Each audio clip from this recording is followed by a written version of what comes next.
আহ আগে কি সুন্দর দিন কাটাইতাম।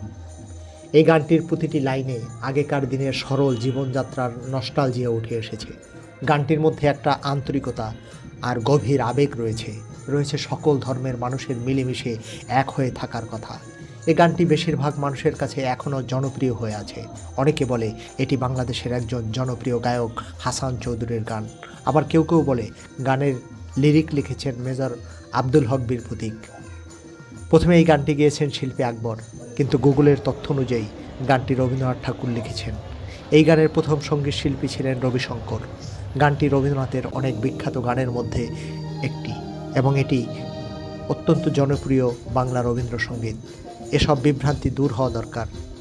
যাই হোক, বর্তমানেও গানটি দেশে বিদেশে অনেক জনপ্রিয় শিল্পী গাচ্ছেন। কদিন আগে বাংলাদেশে ট্যুরিজম বোর্ডের আয়োজনে গুলশানে টেস্ট অব বাংলাদেশ মেলায় গানটি আবার শুনলাম। প্রচণ্ড উন্মাদনা এবং মন মাতানো সুর ভঙ্গিমায় গাইলেন শিল্পী পরাণ দাস বাউল। বেশ উপভোগ করেছি। তাই আমার প্রোয়েক্টিভ মুস্তফা ব্লগ চ্যানেলে আপলোড দিয়ে আপনাদেরকেও আনন্দের অংশীদার করার চেষ্টা করছি।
বলে পরীক্ষা গানে বিচার পাইতাম আমরা জাতি হইতে পঞ্চায়েতের বহলে পরীক্ষা গানে বিচার পাইতাম মানুষ ছিল সরল ছিল ধর্মদল মানুষ ছিল সরল ছিল ধর্মদল এখন সবাই পাগল পাগল পাগল পাগল পাগল পাগল পাগল পাগল পাগল পাগল পাগল পাগল এখন সবাই কেন পাগল ক্ষমতার জন্য পাগল বড়লোক হইবার জন্য পাগল আপনার আমার জন্য পাগল না বাউলের জন্য নয়ন বাউল কাঙ্গালের জন্য পাগল না পাগল নিজের আশের গোসানের জন্য পাগল এখন সবাই পাগল বড়লোক হইবার ভাই এখন সবাই পাগল বড়লোক হইবার আমি কি সুন্দর আমি কি সুন্দর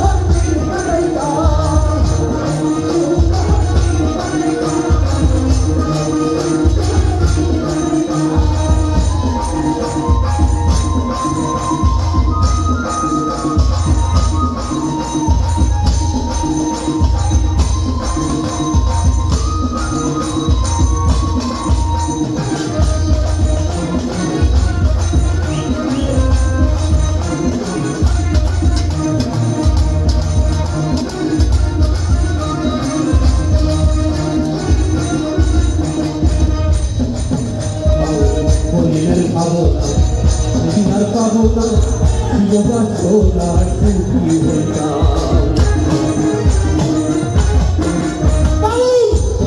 পাবনা সেদিন আর পাবনা শিববা সোনা টুকি হইতা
নিশ্চয়ই গানটি শুনে আপনাদেরও ভালো লেগেছে।